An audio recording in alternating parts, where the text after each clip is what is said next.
Welcome to this week's episode of the Archive Podcast. I'm Caleb. I'm Austin. And today we're talking about the top reasons, here's how I would phrase it.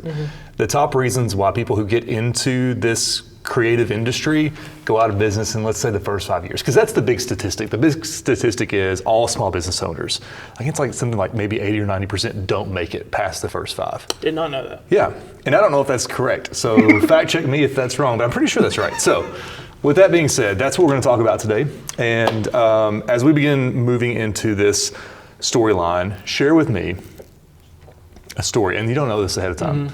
Share with me a story of an experience that you had, as my daughter apparently has gotten hold of my wife's text messages. Share with me a story that you had of like just an experience that didn't go great. It doesn't have to be a nightmare experience, but like let's have everyone watching feel like they belong here. Okay. In business in particular? Oh yeah. Let's think here. And it doesn't have to be super dramatic. Yeah. I would say one of my first in business that I experienced, it was a wedding. And I think the main gist of it was the expectations on both sides were two very different things. I don't want to go like too in depth. So let me clarify. The expectations on your side versus the client side? Yes. Okay, so like this isn't like family versus family. No. Okay.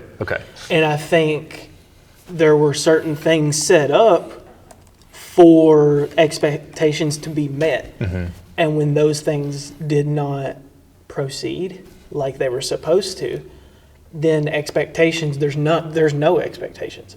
So that's kind of what happened in this scenario is like, I kind of had a set list of steps leading up to a wedding day so that on wedding day, everything's successful. Well, when we didn't have those steps, expectations weren't there because they didn't know my expectations. I didn't know their expectations. And so when there was none, that was like my first encounter with just like, I think, just some back and forth of some unpleasant like conversation. That was like my first experience as a business owner, and it wasn't far into my business like full time. It was probably within the first 2 years. So Yeah. and that was really tough for me because I wanted every client that I worked with to have a good amount of feedback. And what I realized is like they said everything was good. And so even like after the fact, I thought expectations had been met. I love it. It looks great. And then I go, hey, can you leave me some feedback? And then they had things that were unpleasant that they wanted to say. Because leading up to the thing, like there was no communication. Yeah. And I think it was a learning curve on my end. Like it was partially my fault that I didn't I knew communication was already difficult and I should have just pressed a little harder to say no, we got to make sure we're on the same page beforehand because I don't want you thinking I'm doing one thing and then you not getting what you expected. So you did put me on the spot. I did, and you did really good though. And I'm trying to skate out here, figure skate of not naming names because we want to be. And I will say, that's one of the things I really respect about working with you is I don't feel like either one of us are ever the people who are like, we're going to blast clients, past clients. Because I just don't I don't find that professional when other creatives do that. No. I think, and we talked about this, so we just got back from lunch. I think one of the things that is important to both of us is professionalism. You and I were just discussing the benefit, the long tail that comes around of being professional in all situations.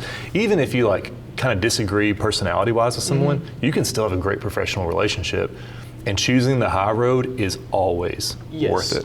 And I will say, this certain scenario did not end badly. I think it was just, I'm so used to great feedback. And when a little ounce of that wasn't great, it kind of opened my eyes to make sure that systems are in place before production, before even before someone wants to book with you, it's important to know hey, here's who I am and how I operate. Is this okay with you? If it's not, you may not want to go this route. Like that, it was my first introduction to, okay, systems are important inside of a business, even though it's content creation of a wedding day of a business. Like systems are very important. So That was my first introduction to that, though. I will share my so we all have like those weird like client interactions. I think especially at the beginning before you learn, like you were just saying, before you really lean into like, no man, we got to be on the same page. I'm gonna. So I was doing a shoot where I had to travel. It was only a few hours away, but it was far enough to where like I could not conveniently turn around. Yeah. And so I'm a little rushed. And so before this point in my career, I was always like right at the kind of arriving there just on time.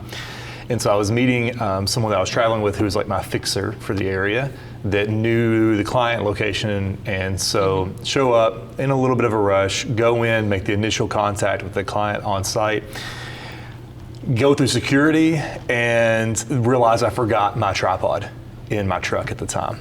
And so I go back out and I'm like digging through it, and you can attest, when I had my truck, I had a very messy vehicle. Yes. My SUV I keep much cleaner now, right?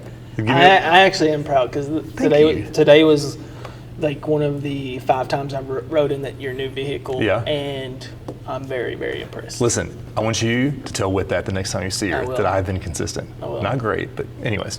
So I'm digging stuff out. Well, so I've got like the car seats back in the back and whatnot. And all of a sudden I grab my tripod and I fumble it on the way out. And it's one of the Peak Design ones, which I love. Yeah. It's super expensive, but it's great. And it falls head first onto the asphalt. And the clip mechanism on the top just like bends to the point where I can't fix it. And so it's this moment where, and we talked about this in a previous podcast, filmmaking, like or any type of like thing that we do, it is all problem solving. So Right. immediately I'm like, what do I do? Yeah. So I take my Manfrotto collapsible boom stand, and I screw in the pin at the top into the bottom of my C70, counterweight the boom stand to act as the tripod, and it was the most like just rigged up system. Yeah. And so it's one of those ones where like it's a little bit different than the weird client interaction, but it's one of those ones where you feel insecure Yeah. all day after that. Yeah. So That is a good point, that feeling of insecurity when you forget something yes. and you've almost got to play it all. And the client may or may not have any idea that you forgot that thing, but Yeah. you know it and you feel like everybody in the room knows it. That feeling is so true. So, oh my gosh. okay, so here's something I've done over the years. So, when you travel, like, or maybe when you go out the door in the morning, or like you're going on a plane, right? So, like, Whit's getting ready to leave, and the thing that I always like joke about when we travel is I do the pat, right? Do I have my phone? Do I have my wallet? Do I have my keys? Yeah. When I'm leaving out for the day. When I'm traveling, it's like, do I have my passport? Do I have my phone? Because if I don't have it, the other things, I can probably manage by picking it up somewhere. Yeah. With filmmaking, the thing I always triple check before I leave is, do I have my camera, SD cards, and batteries? Yeah. Everything else, you can figure out luxury. a solution for. Yeah. So, yeah, that's my little system. I like it. I want to put you on the spot now. Oh, okay. I like it. So, we've been in this. So, if this is like your first time watching the podcast, this is our studio that we're in. And we measured the other day. So, the first episode, we said, like, hey, we have 1,000 square feet to work with. Well, we measured it about a week or two after that episode. We actually have 1,700 square feet to work with. Like, this space has been overwhelming to the fact, like, it's so large. Like, we've done so much, but it also feels like there's so much more to do. But we've been in the space working for about a week or two. What has been like your initial reaction to having the studio, to being in here, the flow of things? Like, how's it been so far? I have come to appreciate the space more. So I was working out of probably a 6-foot by 12-foot room in our basement that had a window to the outside and a walkout. So the space of, we have our desks up against kind of these 4 double door outside entrances that go out onto a balcony so we can see the traffic at the top of the hill going downtown. So just that little bit of visual stimulation to the side of my screens is really nice. But also, we keep the lights off in here most days and just work off of our desk lamps. We have that outside light coming in. So like the overall, and I hate to say this because I think I'm too old. I think I'm disqualified. Can I say it? No, it's, the vibe, man. The vibe's good, it's man. So awesome. It's so good. Also, not sponsored, but our coffee today provided by our own purchasing at Vibe Coffee. Yeah, this is, that was good. I didn't know that was coming. Yeah, this is the third episode I think I've had a cold brew. And so this is, I think it's a thing now. I don't know if it should be a thing. But it is a thing. Listen, I'm dangerously caffeinated. This is my second flat white of the day. They literally keep these 6-ounce cups just for me. Yeah. It makes me feel a little bit like a dilettante, but they're okay with it, so I'm okay with it. All right, you ready to get into it? Yes. And I'm glad you're enjoying the space. I am too. Yeah, man. Thank you for asking me that. I like lightning round questions. All right, so I'm gonna take some notes here. So let's talk about and we'll trade back and forth. Maybe that's the format. Tell me, when you think about the reasons that you've seen some friends of yours, previous colleagues, whatever, start out strong, like they had the rise, they had the passion about it, they had the clients, but then all of a sudden like something happened and they're out. And like, here's what I want to say at the beginning. Like I want to do a big caveat. Sometimes things happen that you don't have any control over. A family member gets a terminal illness. A massive thing happens in a relationship. There's a big move. And so when those creator businesses go out, like those are like kind of like insurance adjusters are like, that's an act of God. The tornado landed on your house. Yeah. If a metaphorical tornado lands on your career, that's one thing. What we want to talk about today is like, what are some of the simple mistakes that compound in a bad way over time? And I think, at least from my perspective, like I am talking to content creators, but I think also just business owners, like a lot of these you can apply to any type of business you have, especially if you're someone young just getting into it. Because I think there's a lot of similarities to like having a storefront maybe, or having an online business to content creation. Like there's just a lot of parallels so I think these points are good for any business owner or anybody looking to get into a freelance, because even like having a storefront is kind of like freelance. I mean, when you think about it, like you have your brick and mortar, but also like you got to have these rotating clients that are in and out, and maybe you have some people that are consistent, but it's kind of like you're just figuring it out as you go, like what works and what doesn't work. So. Yeah. All right, so do you want to go first? First, maybe tip? Yeah.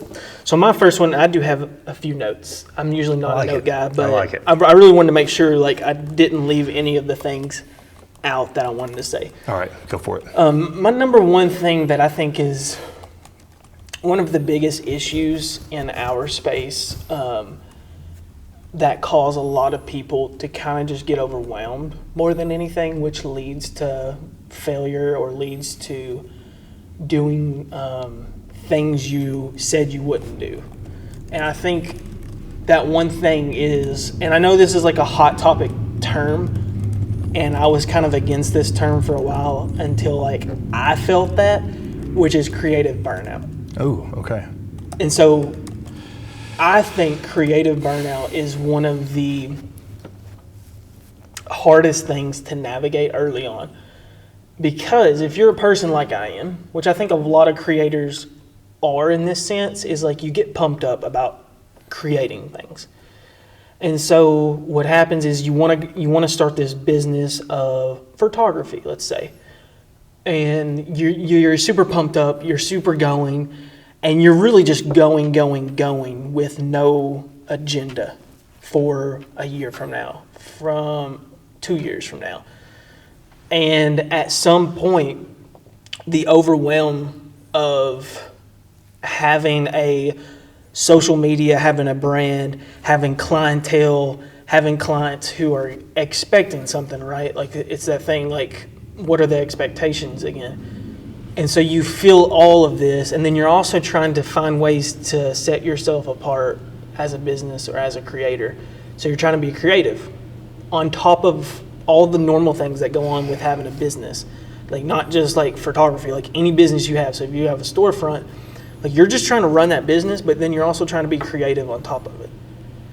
And if you don't set certain boundaries certain guardrails of your business, there will become a creative burnout. And what happens during that creative burnout kind of looks like this, and I'm speaking from experience, just from points in my like professional career over the last few years. You don't really want to do much when you have a creative burnout. When you do something, you just want to get it done. And then what that leads to are sometimes unhappy clients, or maybe just like you're unhappy with the work you're doing, which creates more of a creative burnout. Because if you know you're not creating work that is up to your standard of what you can create, then it just compounds the creative burnout. Then you're like, I can't do this. Like, I'm not as good as I thought I was. So there's that creative burnout. What are your thoughts on that first off before I keep going? First off, I think it's brilliant. And I think it's a word of wisdom that was hard earned by you. I think it's something that's very universal. I think we all experience it. And especially, I was coming out of college at the time that hustle culture was really taking place. And I don't think there's honestly anything wrong. I don't think there's anything wrong. I think it's actually kind of a little bit of a rite of passage that you have to find your limits so you know what you're capable of. But then the moment you start redlining, like you got to back it down. Yes. So I think what you're saying is really smart. It's very wise. And honestly, I think a lot of this gets into a conversation when people use the term mindset. Like you got to have the entrepreneurial mindset. I think one of the practical components of that is you just got to have boundaries. Yes. You got to know, like for me, for instance, I'm not answering a phone call after 5 p.m. unless it's one of my top clients that I have that type of contract with. And then that's of course, and then like they know, they're respecting that they know that it might be kind of weird because I got kids and the whole thing, like so there's a lot going on. But I also don't, I check my email twice a day. I'm not on my email all day. And so I think having those boundaries helps to avoid that burnout. Is that what you're getting at? Am I Very hearing good. that? And I'll chime in because the red line thing, and this is me piggybacking off the creative burnout. So for my, like where I'm at in my career right now, and we've talked about this a lot, I'm backing off weddings. So for the last 3 years, I've averaged about 25 weddings a year. And that's a lot for video. It's a lot for photo, it's a lot for video, it's more for video.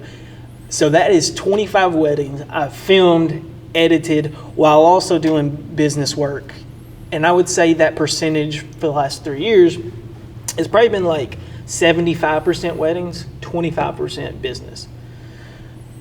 There was a lot of creative burnout that came with that. Now here's what I didn't do. I didn't go cold, or here's what I'm not doing, I guess I should say. I'm not going cold turkey on weddings because weddings make money. And so if you feel like there's creative burnout, the number one piece of advice that I have for not letting creative burnout rule you is use your leverage to make a change. And here's what I mean by that. So I know that I can book weddings pretty frequently. They're sustainable. I've done it for 3 years now. I know I can do that. So like what I'm doing is I'm saying, okay, I'm going to use weddings right now as my leverage because I know I can get weddings, but I want to pivot and do more like corporate work, more business, more promotional brand work. So I'm going to keep this leverage because it does pay the bills, like it does provide sustainability, but I'm going to pivot my focus so that I don't feel this creative burnout anymore. So and I think that's the important thing in business is like use your leverage to go a different avenue of what you want to do. So if you want to go a different avenue, I keep saying leverage, but like keep that thing, use it to your benefit while you also experiment and try to go in more areas you're passionate about. Maybe you make up more time going this other route. So that's one of my biggest tips is using leverage during creative burnout. You're so right. In fact, a bigger, I think, scale that proves your point is, I think it was Amazon's policy for years. I mean, it might still be this way. Employees had to spend so much time working on passion projects, and that's where Amazon Web Services came from. An employee was like, I have this idea of maybe we could create web service hosts, and I don't know all the technical terms, but that's a massive portion of the internet is hosted on Amazon's web services, and it all came from Amazon valuing the importance of R&D and making that not extra time that they did at home, but something they did on the clock. Yeah. And I think we have to do that for ourselves as business owners. We have to spend a certain amount of time just being curious. Yeah. Whether that's 5% of your time in a month or 10% of your time in a month, I've gotten a lot of value from that. So I think it's true. Yep. Yeah. What you got? I would say communication. And inside of the umbrella of communication, I would say a few specific points. So I'm taking notes here, mainly to help my brain stay organized, and if I think of something, I forget it. But communication, in my mind, involves a few different things. First, something very practical like contracts. So I ran into a lot of problems, challenges, bad feedback when I was in a previous business where I had a wood shop, right? And that primarily composed of three different things. I made dining room tables, didn't sell a lot, but I made them. I refinished furniture and then made small products that I sold at, fairs or whatever. On the refinishing, I had clients that were just super happy because I was taking these really old pieces, bringing them back to life. And so I had one set of clients. And at this point, I didn't have contracts. Never thought I really had a need for it. Just kind of thought, well, they've seen my work, they trust me. And what I realized after a pretty bad experience was setting expectations, like you mentioned at the top of the show, is so critical to keeping everyone happy and feeling like they're getting what they paid for. And so for me, it just became an issue of integrity. I want to ensure as much as I am able that clients are sure of what they're getting the deliverables on, and that comes through a contract. Because if they have to sign their name to a legal document, it's not that I want to take somebody to court, and it's not that I want them to take me to court. Instead, what it's more like is putting an exclamation mark on, hey, are we agreeing that this is what we're agreeing to? And so there's like these clearly laid out the pay structure, there's clearly laid out the deliverables, and then other things that my lawyer was like, hey brother, you need to put this in there. And so it's never one of those things, whenever I present it to a client now, because that thing has like transformed over the years, the clients are never like, oh my gosh, like I don't feel comfortable with this. They're always like, I love this, because it sets forth expectations. So that's part of communication for me, it's contracts. I don't ever do a job without it. The second thing is communicating as much upfront at the beginning of a project, when you're just taking someone's inquiry, trying to get them on the phone or in person. Because what it enables you to do, once you know they're interested, they're not just like, hey, can you film a birthday party for me? I want to pay you $2. Like, not that type of one where you're going to be able to say like, hey, I'm sorry, that's not the type of work that I do. But once you really know that someone's interested, having as much of a verbal or in-person conversation with them as possible, because then you can pick up on tone, then you can pick up on expectations, and you can just really quickly see, am I a good fit for this person? Because one of the things, again, that I respect about you and I working kind of as colleagues is our primary goal is not to make money, it's to ensure that our clients accomplish their goals. And so that's really my two big things when it comes to communication, is try to have as many of those conversations at the beginning, especially verbally or on the phone. You can follow up an email, of course, but that way you can gather tone, body language, all that stuff, and then contracts. And a lot of times when I hear kickback on contracts from people, they just haven't been burned yet. So that would be my two big things. And that's one of those things you don't have to do, but I highly recommend. And on the path of communication, I will say this to anybody that's married and wanting to get into business, or maybe you have like a soon-to-be spouse, is like communication as well with your personal life, like the people who are involved in your personal life.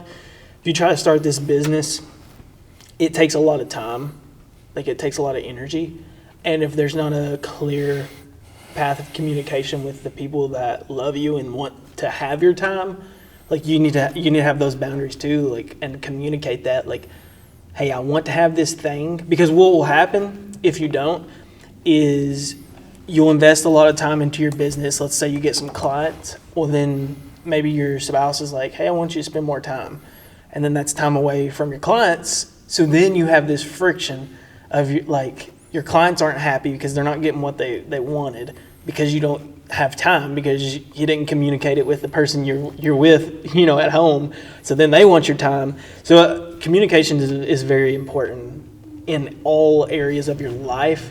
And I don't think, this is something I've heard a lot, is like you got to have a good balance, like home and work. Balance it's a very hard thing. I don't know how you feel about this. I feel it's pretty non-existent. You can combat certain things to help with balance, but balance is really like you just got to be present where you are in that moment.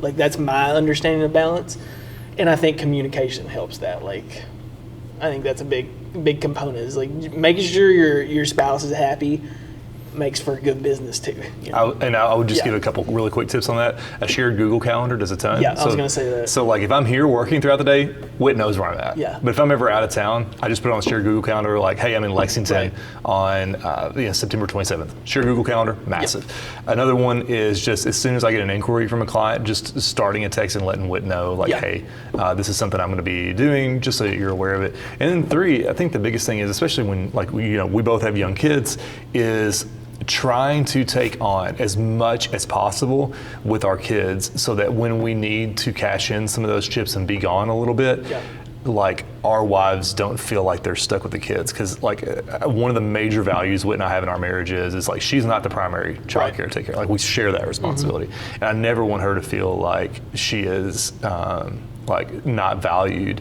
because I have a job that's a little bit different than her job. You know what I'm saying? So yes. All right, so I have one more that I definitely want to hit. Do you have a second one that you want to hit? I have a few more. Oh man, hit it then. Go for it.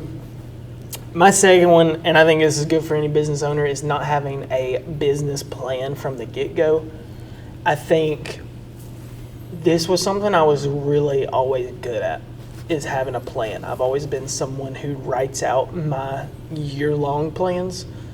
And now I'm to the point where I'm getting a little older, is like I'm writing down like, what do I want to see in my business and in my life 3 years from now? Because the decisions I'm making today and tomorrow like are slowly pivoting towards that end goal. And even if I don't get to that end goal, I at least had like vision. I at least had like what's the word I'm trying to I was going towards that thing. You know? So you had a destination you were moving towards. Like I knew the direction I was going. Maybe I didn't end up right there, but that's what, and especially in content creation, it is not enough to just say like I'm going to post high quality content. What you really need to say is like, and this is why I think business plans are great, because like if you're ever going to approach the bank, they're going to say, what's your business plan? Why? Because they want to know how they're making money back, or how you're going to make money back for the money you're borrowing, right? I've never done that, but that's why I think this is great, is because as a business owner, you should sit down and say, here is what I want to make or what I expect to make, and here's how I'm going to do it. Like all the other stuff, like branding, social media, like all those little things accumulate like the larger picture. And that was just something I was kind of organically good at, but if it wasn't, that would have been one of the reasons why I feel like my business would have failed early on, is just not having a plan, you know, from a year or two after the fact. Like, because, you know, going back to the weddings thing, like, and kind of branching off weddings, this is something I've been talking about for 2 years. And it's just now starting to like really like happen because I had a plan in place, but I knew it wasn't like an overnight plan. I knew it was like going to take a few years to go away from 75% of my business. You know what I mean? I think it's so smart and so wise to have a plan, because at least at that point you can move, prioritize and execute. That's one thing Jocko Willink says in his kind of methodology is, if you have a plan, you can prioritize what's the most important thing to do right now and then execute on that. Well, and I think it's important too, because content creators want to turn their hobby into a sustainable business, but you got to know how you're going to do that. It's not enough just to say, I'm going to do my hobby because I love doing it, and I'm just going to like organically grow that thing. No, you need to have a business plan in place. Like, here's what I'm spending, here's what I need to make up for that, and then here's what I need to make on top of that to like allow it to grow. So. Yeah. All right, so my second big one, and then I'm going to land here, is pricing. So one of the things, so I listened to a few different kind of mentors, I guess, we'll call them digital mentors, that talked a lot about pricing structure. And one of my favorite ones is a guy who's over in London, England, Ali Abdaal.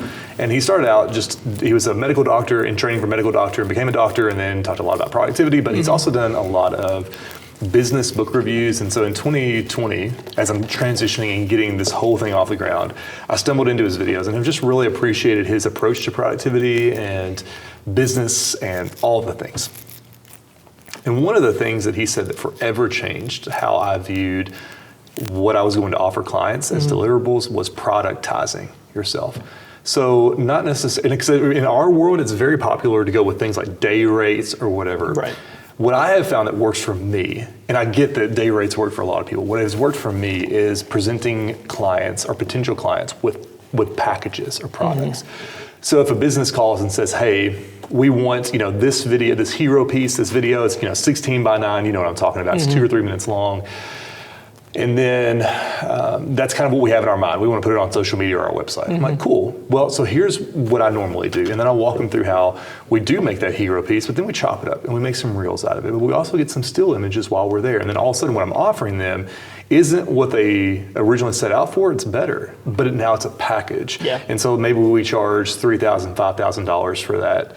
And it's set, and then all of a sudden it's like, oh, of course, because in their minds it makes sense. I'm getting a full package. Yeah. And so that was my kind of like first iteration of pricing, was productizing my services instead of just saying like, oh, my day rate is this. What's the flip side of not being good at pricing? I think the flip side, or perhaps the danger is, and this is kind of what I was going to say to like part B of that piece is, I think pricing a lot of times is psychology. It's a mental framework of how we view our own value. Yeah. And so, and I'll be honest with you, I did a lot, and I mentioned this in the last episode, I did a lot of work for free starting out, and it was incredible practice, and it was incredible exposure that landed me all of my life-changing clients. But there was also a point that came along that I needed to start charging. And so when I started charging, I just said, you know what? I'm doing this other job, and it is paying my bills. So you know what? I'm going to risk the biscuit, and I'm going to give them a number. And if they say no, I'm okay because I'm paying my bills with this other job. I'm not making a ton of money, but I'm making enough to make everything work. And then that first person was like, well, yeah, that's fine. And I was like, holy cow. So I should have charged more than that. Yeah. And I think it was like $1,000. Yeah. And the first time I saw a client pull out $1,000 in cash, Right. at that point I couldn't go to Vibe and get a coffee. Yeah. Like we were scraping by, man. And so that blew my mind. And so then what I quickly realized was, oh, when you were working with another business, you're dealing in a level of finances that goes far and above your personal finances. Yes. So if you scale that up by a power of 10 or 15 or 20 or even 100, that's what you start getting into. So when all of a sudden you're signing a $60,000 contract, $75,000 contract, you're like, yeah, of course that makes sense because this is the value provided, and these are all the deliverables, and it actually makes a lot of sense for that client. So that would be my biggest kind of encouragement is understand that when you're starting out and you're throwing out these prices to clients, you will actually turn away the higher paying clients if you give them too low of a number. Yeah. And I've experienced hesitation from clients before because they're like, yeah, the other people that we were getting quotes from were $15,000 higher. Yep. And so that was a point where I really realized, okay. And then this has been coaching I've gotten from a few of my clients who've been very generous with their wisdom. And I've worked with them for years at this point. And they're like, hey, listen, you need to up our contract next year because you're providing value way over what you promised. Yeah. And so that would be, I think, the encouragement is understand that you have a lot of value. Yes. You need to do it. Yes. And I'll say one more thing because it really, really piggybacks on that. And before I say that, I mean, just this past week I had a phone call with a client, and it was a proposal that I'm about to take on, hopefully. And like he said the same thing. He's like, look, we're getting a few bids. You really need to just take advantage and like don't be afraid to price yourself because your competition now is like massive media production companies. You need to treat yourself as such, right? Like that's kind of what he was getting at. And so, yeah, I mean, my point that I want to piggyback off that is this is a really big problem with especially content creators is imposter syndrome. And I know it's another hot topic word. I didn't like it for a while, but it is so true. You need to feel like you are a part of the game, like because you are. And when you start acting like you are, and when you start like actually believing you are, number one, you believe you're worth something. and you see that. And then number two, it's like you stay in it longer because you actually believe you deserve to. Because we all do in our own sense. It's like where you are is where you are, but you also need to realize like where you are is where you where you're not anymore, if that makes sense. Totally does. So like when you first start off, like yeah, you are at the bottom, like you're learning, but if you've been in it for a year, like treat yourself like you've been in it for a year. Like you know more than you did, so you should value yourself a lot more. And then what I'll also say, I got one more thing I want to mention, is just there's this sense of pressure that like we have to be perfect daily in our work, especially like creating things. And this is what one of my people I follow on YouTube says, Nick Bear. He says this a lot. He says it's better to be consistently good than occasionally great. And that is one of the best pieces of advice I've ever heard.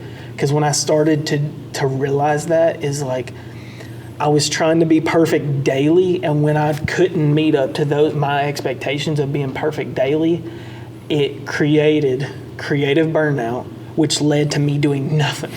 So then I was like in this wave, like, oh, I'm perfect. Oh, I'm doing nothing. Oh, and really all I needed to do was be consistently good for a little bit, and results would have came, you know, like it's kind of like working out. I mean, you work out daily, maybe you don't go as hard like as, you know, you could, but you're consistently doing it and it compounds. So I think you're exactly on the right track. Yeah. And so, okay, do you have any other major points? One more with hit me with imposter it. syndrome. Yep. Just the compare game, I think, is one of the easiest ways to get overwhelmed early on, and that's one of the easiest ways in any business to feel like you don't belong, because you're comparing like your chapter 1 to someone's chapter 10, and that's just not fair. Can I give a practical Yes. idea here? So one of the things that I struggled with when you just on the note of what you're talking about, I'm starting out and I'm seeing guys like the Sampley brothers. We know them, right? Or I think you know them more than I've seen them. They're so talented, man. So talented. I've seen guys that I've worked with in the past that are just doing amazing things. They're traveling all over. They're shooting on the big red, cameras and shooting in Hollywood. Worked with a producer out of LA in one of my very first jobs after getting the firm off the ground. And one of the things I quickly realized was there are clients who need that level, right, of skill, professionalism, experience. And that's what those guys are there for. Yeah. But there's also local clients who need a $250 video that I could make when I was first starting Right. out. And then when I got a little bit better, there were clients who needed $1,000, $1,200, $1,500 video. And so I moved on to that level of client. And so it's almost one of those encouragements, it's like no matter what level of skill you're at, there is a client who needs that level of skill, and you can match your budget, or you can match their budget with your skill. And so I think that's my encouragement. It's like, listen, don't worry about it. Take the stress off yourself, breathe a little bit, practice all of these things along the way, and you just keep your side of the road clear, man. Yeah, that's very good. I think that's good for me, man. All right, man. So listen, the entire idea with this episode was to explore some of the things that we've observed either in ourselves that were almost game enders for us, or things that we could see down the road we're going to be game enders, or things that we saw happen in friends and colleagues of ours. And so that's the idea. If you have any additional ideas, please throw them in the comment section below. We can riff on it with you in the comment section, whether on YouTube or social media, whatever it might be. But on the next episode, do you have a topic in mind? Because I've got one in mind. I do not. All right, so I think we need to talk about imposter syndrome because it does seem to be a big deal. And there's some type of correlation. I don't think it's causation. Maybe it is. Correlation between creatives and for some reason this idea that like we don't deserve to be where we're at. Yeah. So does that sound good? It sounds great. All right, so that's it for this episode of the Archive Podcast. This is episode 3. Thanks for tuning in. And until next time, when we talk about imposter syndrome, I'm Caleb. I'm awesome. We'll see you next time. Peace.